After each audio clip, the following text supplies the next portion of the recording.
Yo. Welcome into the ChrisBeCappinn Show, man. It's on the road today. I'm actually sitting in a Panera doing the show while my son finishing up his soccer camp, man. We got two WNBA games for today. And then, of course, NBA Finals game number 6 between the Thunder and the Pacers tonight. So wanted to give you guys my thoughts. Y'all let me know how the audio is. I'm not, of course, in my studio, in my office. So let me know if the audio sounds good. Hopefully it is. We'll get through the show pretty quickly. Coming off, we'll jump into a quick recap of yesterday, which I didn't get a chance to update the actual graphics just because I was running. I am a little pressed for time. But I did go. We swept the board 2 nights ago. Minnesota ended up smacking up the Aces pretty badly, specifically in the third quarter and fourth quarter. And then their team total stayed under. Aces team total stayed under. Phoenix, of course, couldn't score the basketball either. They struggled to get to 75 points. And then Seattle minus the 4. This wasn't Phoenix, I don't think. Was this Phoenix team total? I think it was Phoenix team total. Either way, a couple nights ago, we went 4-0, much needed 4-0 night to bring us back to even. And then last night, a step in the wrong direction. Ended up taking the Connecticut Sun. I got to update this. I'll update the graphics. I'm down about almost a little less than a unit. Phoenix wanted no parts of covering that game last night. They came out, absolutely smoked the Connecticut Sun in the first quarter. I think it was something like 22-9 or something like that. And then they proceeded to lose every other quarter. Lost the second quarter, lost the third quarter, lost the fourth quarter. And the Connecticut Sun were coming off second leg of a back-to-back and third game in 4 nights, all with travel. So maybe the Mercury were looking ahead to tonight's game against the New York Liberty. But it was something that makes me scratch my head a lot with the WNBA. The Phoenix Mercury are probably 10 times better than the Connecticut Sun, but not last night. They got dominated on the boards. They turned the ball over a bunch and ended up getting steamrolled. But neither here nor there, man. Let's jump into it for today. We'll go through a couple comments. I'll give you guys some thoughts on jaXon, and we'll keep it moving. Gina says, good morning, Chris. Went 3-1 in the W the other night. Cashed the Sun team total under. It was the Sun team total under. Okay. Connecticut team total under. This shouldn't say Phoenix team total. This should say Connecticut team total. You're right. That's what I was on. I was on Connecticut team total under. This was against the just couldn't think about that. They were playing against the Indiana Fever, and we like the team total under. Glad you cashed that. Took Skylar Diggins over her 5.5 assists. Lost some Chelsea Gray under her 4.5 assists, where she should have stayed under, and pushed with the Phoenix Connecticut under 158. Like to see it out there. You made some money though. What up, Cup of Joe? Says what's good, chat? Liberty fan here. I'm not fading the Mercury, and 12.5 was available last night. We up. Was good, brother. What up, man? Hope all is well with you, bro. Michael says, what's your favorite pick for the Valkyries and the Fever? We're gonna talk about that in just a second, Michael. Let's see. Appreciate you letting me know the audio is good. What's up? Why said Jalen says, Chris, hope all is well with you, bro. Yeah, everything is good, man. My son just got me playing mental gymnastics right now, but everything is good. Life is good, man. I can't complain at all. What's up, Aaron? Appreciate you for tapping in. Good morning, prestigious prodigy. Laquan says Liberty are averaging around 25 in the first quarter. I think it's an easy bet today with the Mercury, and they're playing on the first leg of back-to-back all season. That's a fact. It is a fact. Brian says, good morning, Chris and Captain fam. Have a blessed day. Appreciate that, bro. Appreciate that for sure. You guys can't hear me? Let me know. Somebody said the audio is out. Let me just double check it real quick.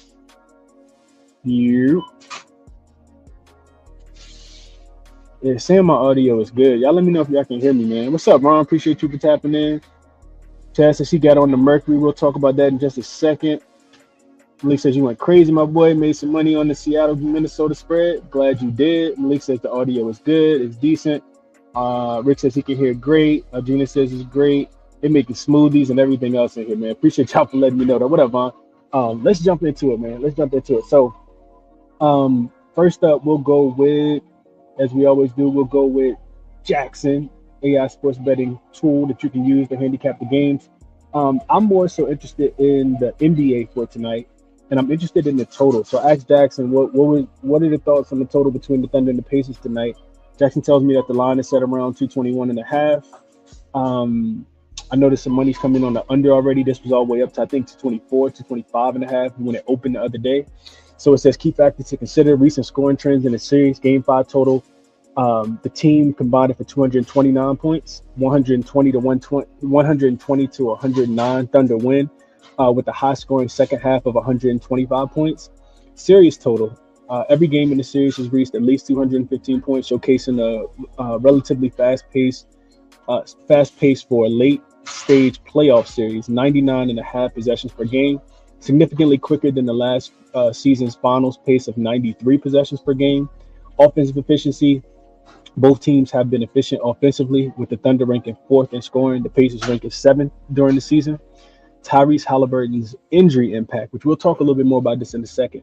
It says Halliburton, the Pacers star point guard, is dealing with a calf strain and is listed as day-to-day. He struggled in Game 5, scoring just 4 points on 0 for 6 shooting.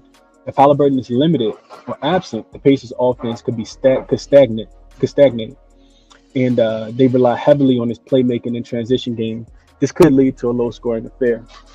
Defensive matchup. So the Thunder ranked third in defense, and have been effective at forcing turnovers, which is a key factor in their Game 5 win. The Pacers committed 22 turnovers in that game, a recipe for a disaster and elimination scenario. The Pacers ranked 17th in defense, which has allowed the Thunder's star SGA and Jalen Williams to thrive offensively, both players averaging over 25 points per game in the finals. Then free throw and pace. I think it's the last thing. So both teams get to the free throw line frequently, which could inflate the scoring total. However, the Thunder's ability to control pace and their defensive prowess could limit the Pacers' transition opportunities, especially if Halliburton is not at full strength. Recommendation: under 221.5. It says while the series has seen some high-scoring games, the combination of Halliburton's injury, the Thunder's strong defense, and the potential for a slower pace elimination game leads me to lean towards the under. Here's why. Halliburton's impact, Thunder's defense, elimination game pressure. All three of these things make jaXon want to play under 221.5. So that's the thought process on the total there. I didn't really look into WNBA specifically, but yeah, as I always say, check jaXon out, man. Link is in the description if you guys are interested in checking jaXon out. Let's go through the NBA game first, and then we'll jump over to the WNBA. So real quick, let's see if I added it. Maybe I didn't. Oh yeah, I didn't add any of it. So let's do this.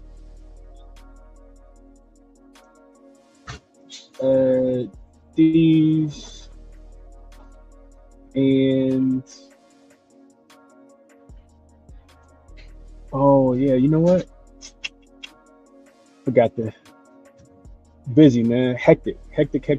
So Pacers, Thunder. Let me just change this real quick, and then we'll get into it. So Pacers, Thunder are laying, what is it, 6.5? I think it is now. It's the consensus. Total is 221.5. jaXon just said that. All right, so now if we go back, there we go. All right, so Thunder Pacers, 6.5 is the spread.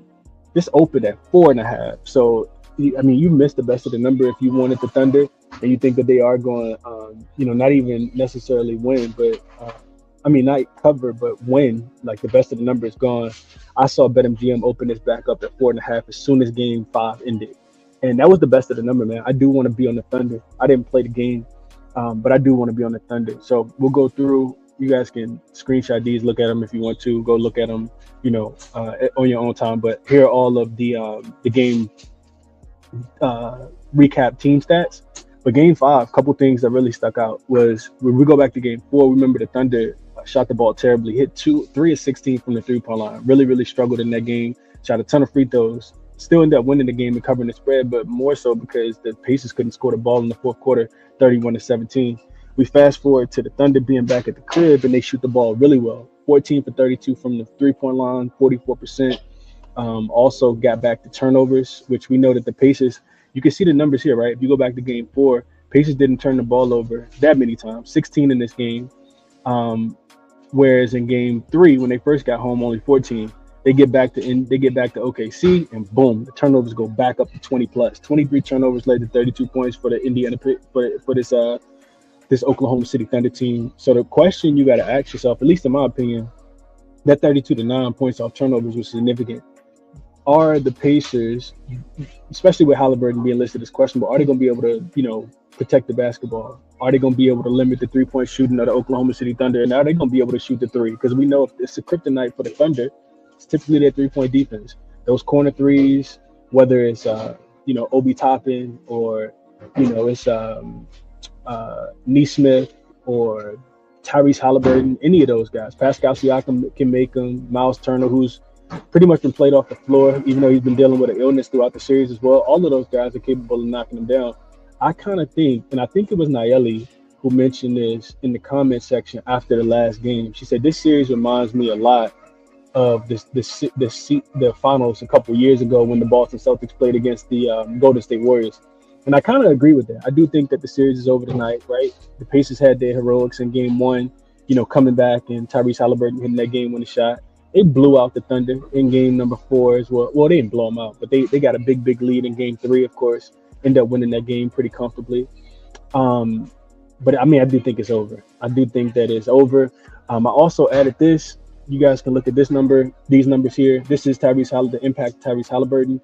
This is playoff specific. So you can see here, I highlighted the two yellows is the net rating with him on and off the floor. You can see that their offense is a lot better. 119.9 offensive rating with him on the floor in 742 playoff minutes. And in the 276 minutes that he's been off the floor, their offensive rating is 108. And we know that the Thunder's defense has been historically good. So I agree. I do think that it's going to be really, really difficult for the Indiana Pacers to, to be able to score the ball efficiently in this game. I think the Thunder understand and seize this opportunity. Kind of kicking myself because I should have got in on the 4.5. I do think that's the best way to play. A pivot would be, I guess, to wait to see if Tyrese Halliburton is going to play. I think even if he does play, he'll be limited. I don't see Tyrese Halliburton given, being able to be a full force in this game. So I guess a pivot would be probably a look towards the Indiana Pacers team total under, even though the line continues to drop. So you're not getting the best at the number, of course. Their team total right now for the Indiana Pacers is sitting at 108.5. You can get a couple 108.5s. FanDuel got it at -118. Hard Rock got it at -115, and Caesars got it at -120. So that's the way that I'll be looking. I think that OKC gets the series over with tonight for sure. As far as player props, I'm really looking at too many. I think the way that Jalen Williams is playing, it doesn't seem like the Indiana Pacers really have anything that they can do to slow him down. I like the shots that he's getting. I think he's putting a lot of pressure on the rim. His mid-range jumper is falling. His three-point shot's falling as well. He's just a terrible matchup for the Indiana Pacers team, in my opinion. Of course, you can look towards some TJ McConnell props. I think I'm not sure where the lines are set right now because Tyrese Halliburton is listed as questionable. But I think TJ McConnell's going to get a lot of playing time. So one of those guards, either him, Andrew Nembhard has been terrible, offensively in this series. One of those guys are going to have to play a lot better, even if they're going to be able to keep it close. But I think the Thunder defensively, even though they've struggled, I think that they get the job done in this game. TJ McConnell props will probably be very, very public, but I can see why people would like him for sure. There was something else that I wanted to share.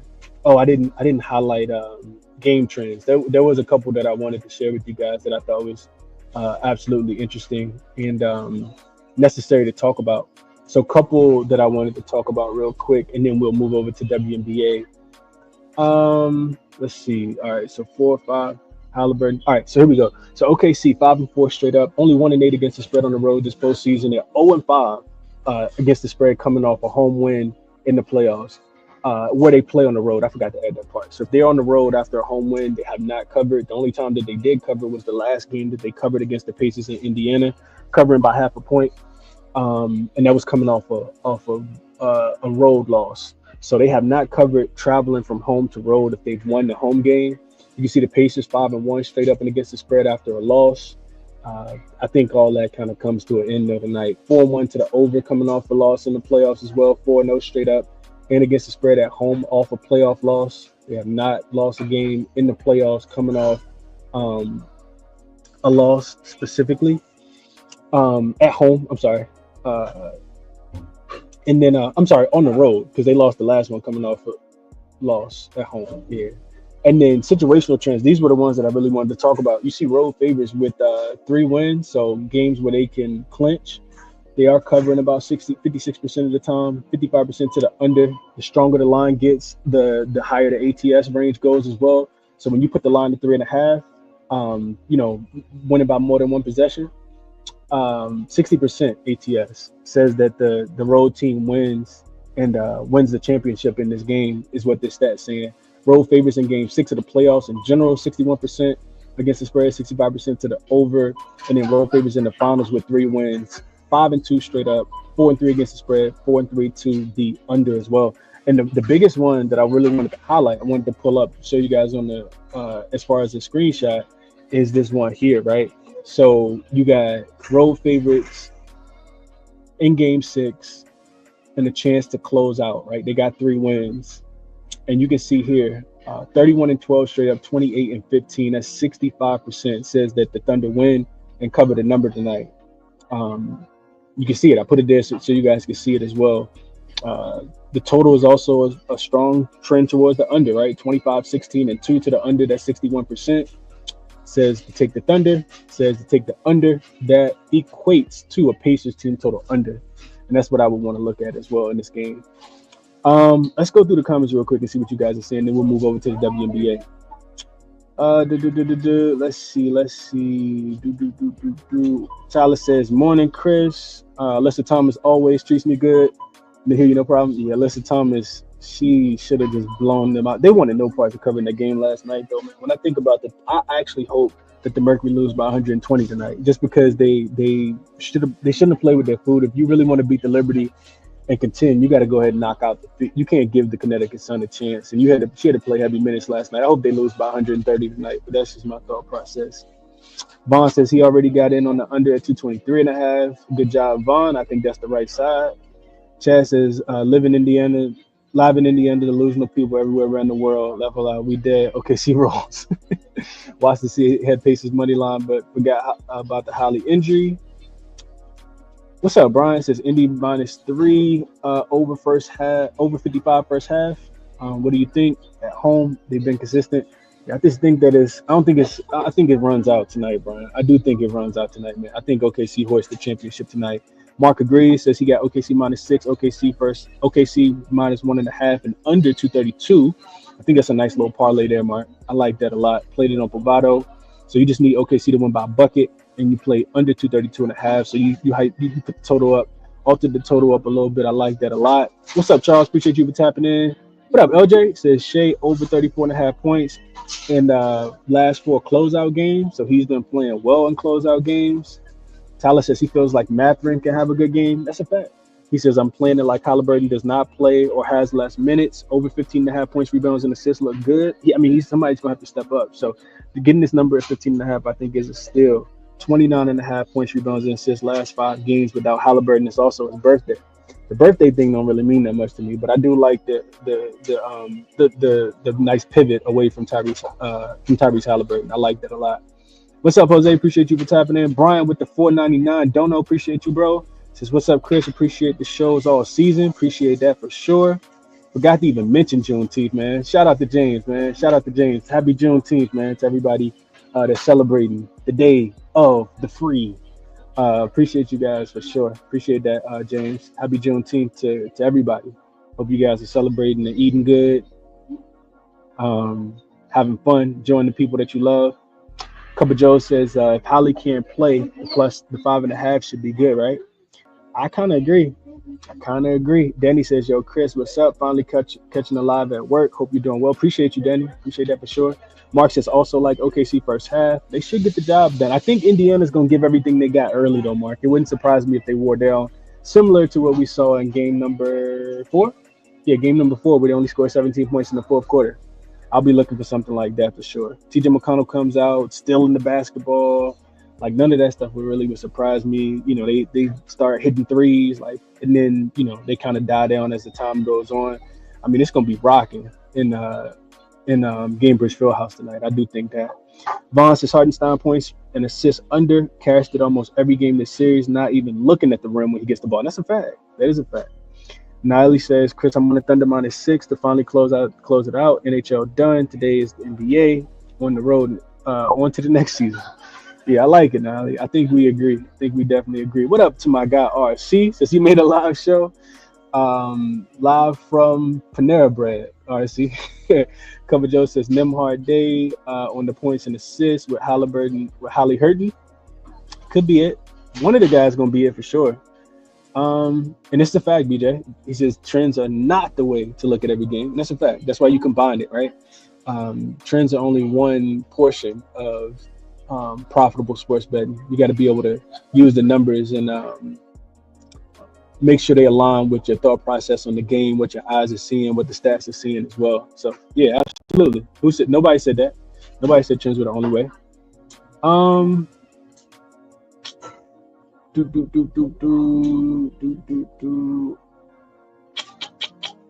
TC Best says, what's up, Chris? I'm on OKC third quarter, -1.5. So thinking that they do come out maybe a little lackluster and they win the third quarter because they may be fighting from behind. I like that. I like the logic.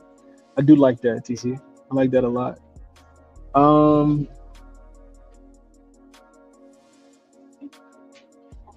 Okay. Young Man Travel says TJ McConnell over points and assists, role players and bench got to step up. We said that. I don't even know what the line is, but it makes a lot of sense, man. It makes a ton of sense. Let's move over to the W real quick. We got 2 games in the W. I bet one. I really want to get there on the other one as well. So first one up is the Mercury and the Liberty. This line has come crashing down to 10.5. I do think that the odds makers set it up a little too high to start. Yesterday, this was at 12.5 is what I wrote down in my notes. In the total at 163.5. There's some 164s, some 164s.5 as well. I kind of think under. I'll tell you guys why. Let me get to my notes real quick. I'm a little unorganized because I'm not at home with my dual monitors, of course, but I'm looking at the matchup, right? So I don't think anybody's on the injury report. Let me just double check real quick. Don't think anybody's on the injury report for this New York Liberty team. I just want to double check real quick. I know Jacquel Jones was back. She came back in the last game. She was fine. I know Phoebus is not going to be in because she's with the national team. Yeah, and that's it. So Phoenix did not play. They did not have Sammy Wickham yesterday. She was out with a knee injury that she sustained at practice on Wednesday. On Tuesday. Or was it Wednesday? I think it was Tuesday. So we'll see if she plays. And then Phoenix can add players to the injury report throughout the day, of course, because it is second leg of a back-to-back with some short travel from Connecticut. So the way I see the game, so Phoenix coming off a 3-game winning streak. They did not cover last night, let me down, even though we got the best of the number at 12.5. I think they closed at 14.5-point favorites. They beat Dallas, they beat Vegas, and then they struggled last night against the Connecticut Sun, winning the game by 8 points. New York is 4-2 against the spread at the crib. Back-to-back non-covers, though. They didn't cover against the Indiana Fever, and then, of course, did not cover against the Atlanta Dream as well. End up having to come back down 15 points in that game as well. But Jacquel Jones is back. This will be a second straight game back. The Phoenix Mercury have been at the rest disadvantage 3 times. They're 1-2 straight up and against the spread with the rest disadvantage. New York is actually 3-0 straight up, but only 1-2 against the spread with the rest advantage. So the odds makers are going to set this line super high. You're not getting any free food betting on the New York Liberty in these spots. Like the Liberty have been the best ATS team. I mean, not the best point differential team in the WNBA. You're not gonna get a lot of discounts with this Liberty team, which is why the line has moved the other way. And I agree. I think the Phoenix Mercury may have overlooked the Connecticut Sun. The thing I don't like about Phoenix though is if those 3-point shots aren't falling, they could get blown off the floor. I do think that they could potentially have trouble scoring the basketball in this spot as well. When I think about how Jacquel Jones can slow down, Alyssa Thomas. Also, I know it'll be her 3rd game back, but Kalia Copper is somebody who can score the basketball, but her minutes are still kind of staggered.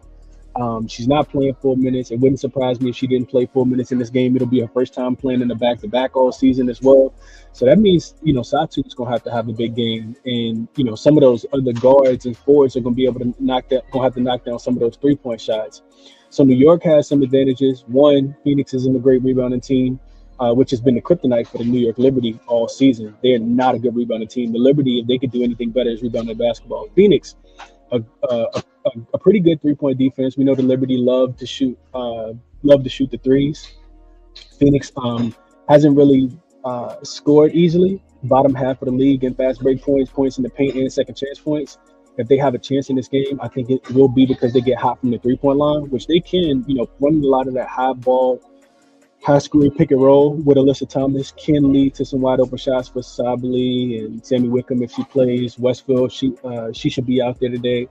So for Liberty, the Connecticut Sun, in my opinion, not the Connecticut Sun, the Phoenix Mercury gonna have to be able to knock down some 3-point shots. I do think one thing I was looking at was Leonie Phoebus. She has missed the last 2 games, of course, because she's with her national team. The Liberty, I don't know if this being talked about enough. The Liberty have not been as good without her, right? And they have played against pretty good opponents, right? Indiana Fever, Atlanta Dream, 2 of the best teams, 2 playoff teams in my opinion. They're +5 with Phoebus on the floor.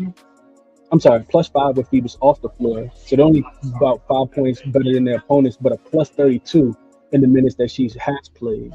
Defense is taking a big hit. And their defensive rating was at 82 with her on the floor and a 103 without her on the floor. So that kind of makes me think that the Phoenix Mercury can get up and over their team total. It's set super low at 77.5, I think was the number. Not that the New York Liberty aren't the best defensive team in the WNBA. As much as I want to, take the Phoenix Mercury, I do think that their offense, just watching them play last night, like if the Liberty want to come out here and absolutely pounce on them, I think that they can. So I'll stay away from the spread in this game. I think if I had to bet anything, I really want to bet under. I found some really strong trends towards the under. Liberty 4-0 to the under as double-digit home faves. Phoenix at the rest disadvantage and plays pretty slow with Alyssa Thomas back now. Neither one of these teams give up a lot of easy points as far as points in the paint, second chance points, points off turnovers. They're all pretty limited from both sides. So I really want to play under in this game.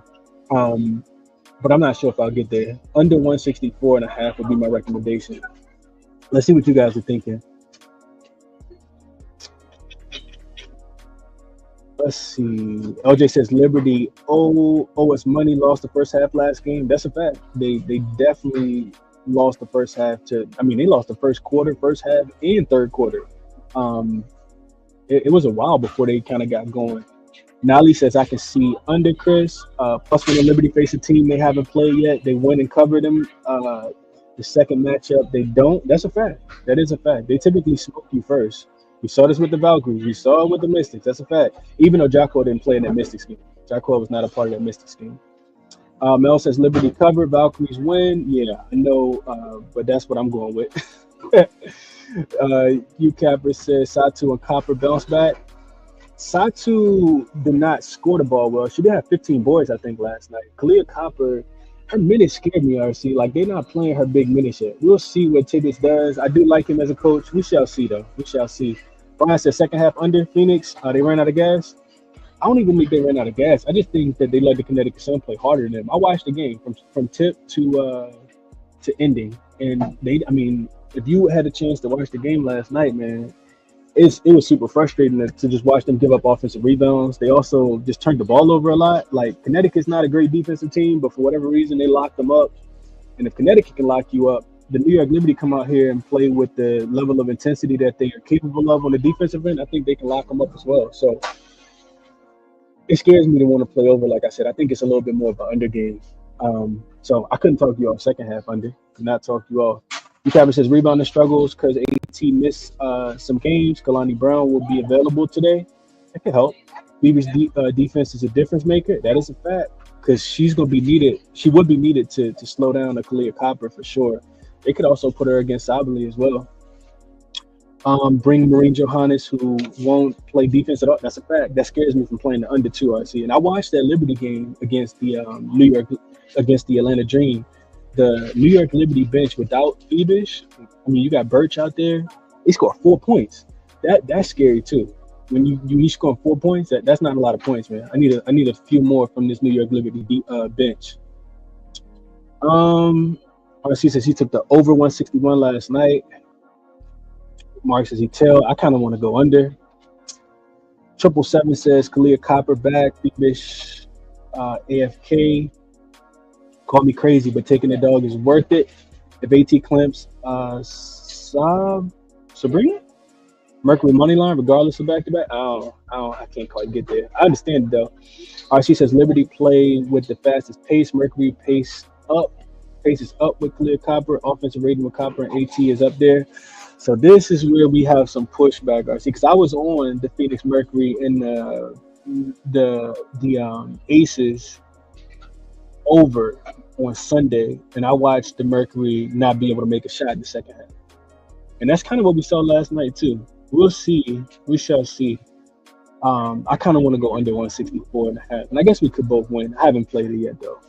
What up, Francis? What's up? My guy Chris could possibly be the last. I think it's going to be the last NBA game for sure.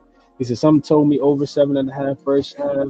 Points, rebounds, and assists. I like the under as well. Phoenix gonna miss too many shots. Jalen says he likes the Mercury team. Total under 75.5. 75.5 is just a little bit too low, man. Chad says Mercury was saving something for this game. Secured win and coasted. Plus 11.5 was the right side. I don't think so. Not when you go up 22-9 and the Connecticut Sun are minus 28 in net rating. I think it was absolute wrong side, but it won though. It definitely won. Doms, he agrees with me, so he played under 164.5 yesterday. He says, "What's up?" 77.5. Yeah, I mean, this Liberty are the best offensive and defensive team. And I know Phoebus is out, but I don't know, man. The Mercury not knocking down those threes. Which last thing I'll say about this game, I looked into it. The Liberty are not a great 3-point defense. If you're gonna score on the Liberty, it's typically gonna be from that 3-point line. We just saw Pau hit 4 threes in their last game. We go back to the only other loss that they had, which came against the Indiana Fever. It was a game that Caitlin Clark hit 3 threes in a row. I think she finished with 5 threes. So you're gonna have to be able to knock down some shots from the perimeter in order to score against this New York Liberty team. That's my opinion, and that's what we've seen in the only games that have been even competitive for them. So yeah, that's my thought process. But I don't really want to trust the Mercury to be able to knock down shots, especially on the second leg of a back-to-back. I watched them, brick a ton of shots last night against the Connecticut Sun. We shall see, though. We shall see. RC says he had Mercury team total under that cash. I think they go up today. We shall see. We shall see for sure. We will see. All right, let's get over to the last game, which I did bet this one. A number has moved a little bit in this game. This is the Fever and the Valkyries. I know these lines are updated. Let's see what the updated line is right now. Let's just double check it. So it's plus 11.5. Oh, actually, the total did go back up. It's all the way up to 165 now on Caesars. So you can actually get a better number than I got. So this is Indiana Fever, of course, in Golden State for the first time for their franchise history. If we check the injury report real quick, double check that, we will see that Dewana Bonner, I didn't see anything about her continuing to be out for personal reasons. She has missed the last 2 games. We'll see if she plays. The Golden State Valkyries will be without, of course, Van Loon, Salome, Xander Seeley, Timmy Funk Bagley. They got a lot of players that continue to be out, and that takes me straight into the play. We just saw the Indiana Fever. We just saw this Golden State Valkyries team get locked up by the Dallas Wings of all teams. I mean, I think they scored like 70-something points against the Dallas Wings. The Indiana Fever are actually second best defensive rated team in the WNBA. So I do think that the Valkyries are going to struggle to score, but we know what the Valkyries are going to do. They're going to slow the pace down. At least in my opinion, I think they're going to slow the pace down, understanding they don't have enough offense to keep up with this Indiana Fever team. I bet the under in this game, and it actually opened. I'm sorry, I got 164.5 here. I actually bet this under 167.5. So this total has come down. It's still a 165 out there. I would still play it under 165. You look at the Fever; they're 5-5 against the spread on the season. Indy has won both games by margin since Caitlin Clark returned. They're in the Commissioner's Cup now, so I'm gonna be interested to see how cautious they are until they play on the 30th against the Minnesota Lynx in Minnesota. And this is their first road game after back-to-back home games. The Valkyries on the other side, 4-1 against the spread at home this season, 7-3 against the spread overall. They have won 3 in a row before they lost to Dallas. This will be at least their 10th straight game with travel. I think that's something to take into consideration. If this offense was not efficient or effective, that would not surprise me at all. The Valkyries are 3-0 ATS, traveling from road to home as well. I do think with missing Timmy Fong Bagley, specifically in the last game, it really showed on the rebounds. They were out rebounded by Dallas by 11, out rebounded offensively by Dallas by 8, and there's no Timmy Fong Bagley in this game either. Golden State also turned the ball over 17 times, which makes sense because it's a lot of new pieces and a lot of new faces. They simply lost half of their roster to Euro basketball. But when I was looking at the matchups, just kind of going back to the under, the one advantage that Golden State really, really has is the points in the paint. Indiana averages more than any other team in the league as far as points in the paint scored. Golden State allows the fewest. To me, that means that some of the perimeter shooting from Caitlin Clark and Lexi Hall, even Sophie Cunningham, they're gonna have to make some shots from the perimeter because we know Golden State is going to double. I'm pretty sure they're going to double a lot when it comes to Aaliyah Boston. It's gonna be interesting to see how they play that high ball screen between Aaliyah Boston and Caitlin Clark. But I do think that they're going they're a team that plays zone against you. They're a team that doubles when the ball goes into the low post. We saw that with Asia Wilson a couple of weeks ago where she got absolutely steamrolled. So yeah, I think all that leads to the under. Also, last thing I want to mention, a couple things I want to mention. So the quote that came out from Monique Billings after they lost to the Golden State Valkyries, lost to the Dallas Wings, was that they didn't play hard. They didn't play as hard and didn't match the intensity from the Wings. I can't see a world where it happens 2 times in a row. Not with the way that their coaches, not with the way that the energy and effort, that's been given from the Valkyries team. I don't think that happens 2 times in a row. So I do expect them to, play hard, try to slow the game down. So yeah, the total was the first thing that kind of stuck out to me. Just as far as trends goes, Valkyries have not played in a game that has had a total higher than 164.5, which, like I said, this is up to 165 on a couple books. In games where the total is 160 or higher, 6-2 to the under, 4-2 to the under if they're a double-digit dog. Indiana has not played in an over game all season. They're 4 on the road. They're 4-0 to the under in road games. Those games are only averaging 145 points, staying under by an average of 21. They haven't hit their team total in any of those games. Their opponents are 3-1 to the under in their team total as well. Indiana is actually playing the second slowest pace in the last 5 games. And the third best in opponent effective field goal percentage last 5 games and on the full season. And they allow the fewest assists as well. So I do think that, I know that the Indiana Fever are thought about as this offensive juggernaut team because of Caitlin Clark, but they're, Stephanie White is one of the best defensive masterminds in the WNBA. So I did play under 167.5. I thought the total was too high last night. I do like it under 165 as well. I wouldn't play it under 165 though, just because we have seen some of these totals creep up and over. But I think it's going to be a defensive style game. I couldn't talk to anybody off the Valkyries to kind of keep it close early. But I do think that the Fever, as far as the side goes, I think the Fever can win this game by double digits. I absolutely do think that they can. I'm not going to mess around with the spread, though. Maybe something live, but that's my thought process on this game. Let's see. Dom says he played the Valkyries under 76.5. I couldn't talk you off of that. Chad says this Valkyries team lost so many pieces to EuroLeague. Essentially half of their team. I think it's 5 or 6. ChrisBeCappinn says he took over 162 last night on this. We on opposite sides again. So the RC thinks that the Liberty the Fever gonna be able to score. Which they can get to 90, but we just saw them. The thing about the W is games come in spurts, man. The points come in so many spurts. Like it could be a game, it could be a quarter where they score 15, 13 points, and the next quarter they score 27, 28. And I think typically that lends itself to an under, and I think the Valkyries gonna struggle to score too. So, obviously, we could both cash. I got 167.5 last night, RC. So we shall see, man. We shall see. Mark says, Chris, you got a crazy line on this minus 167. Yeah, I sent it. You probably should have got it last night. I got 167.5, Mark, last night. And the Leah Boston assists make a ton of sense in my opinion, just because she'll probably get trapped, right? That's what the Valkyries do. They trap the ball. So those dives to the dunker spot, from the weak side corner, even strong side corner, I think are absolutely going to be golden for Leah Boston. I do like that a lot. ChrisBeCappinn says Tiffany Hayes minutes probably going to ramp up. I could see that. I could definitely see her minutes going up. This will be what her second game back. She didn't play well in the game against Dallas, but she was the only player to hit some threes in that game.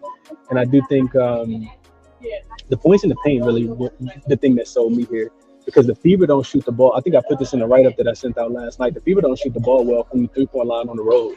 Like, they shot it well at home, and I think that's the only way you can be able to beat this Valkyries team by margin is by being able to knock down some shots at from 3-point line.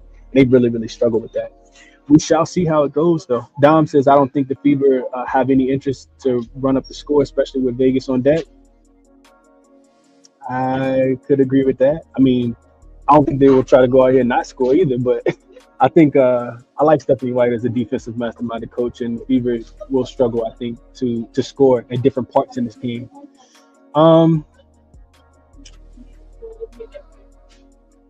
RC says Vegas isn't a look ahead. They once were. Yeah. If I had a little bit more time, man, I would go through the games. Maybe I'll go through them tonight. I'll do another show tonight and go through the games for tomorrow because there's some games that I'm already looking at for tomorrow as well. Tomorrow, gives us 3 games as well, and you want to get ahead of these lines for sure. I'm kind of waiting to see if Asia Wilson is going to return because I see the Aces getting 4.5, but we won't talk about those games. We'll say that for another show. Dallas, Connecticut is going to be pretty interesting as well. So as far as what I've played, I haven't bet anything except that under 167.5 between Indiana and Golden State. But I do think that the Liberty should be able to score the basketball against the unrested Phoenix Mercury. The thing about the Liberty team total, and I talked about this in the Dream Against the Dream as well, right? 85.5 with their team total minus 120. The Liberty have gotten to 86 points. I think 86 or 87 points in pretty much every game this season. I mean, this is a really good offensive team, man. So it really wouldn't surprise me if they were able to score the basketball again. The Mercury defense is a little bit better than, average, but if we're thinking it's going to be played with pace, as much as I like the under, I don't really want to play under pregame. I think if I want to play under, it's because I've anticipated the move, an adjustment live. So I'll stay off the total, which is why it's just a leaning in red. You can get OKC first half full game, which could be the best way to look in that game. Minus 135 on FanDuel. If you guys got access, it's only a couple books that really give you access to first half full game. But that's the way I'm kind of leaning in tonight's game, especially with, missing the best of the line. I do think it's a Pacers team total under, 108.5 spot. Makes a lot of sense. Don't really want to lay 6.5 with the Thunder when I could have got them at 4.5. But this first half full game makes a ton of sense. They just need to be winning at the end of the first half and then winning at the end of the game. We'll see how it goes, though, man.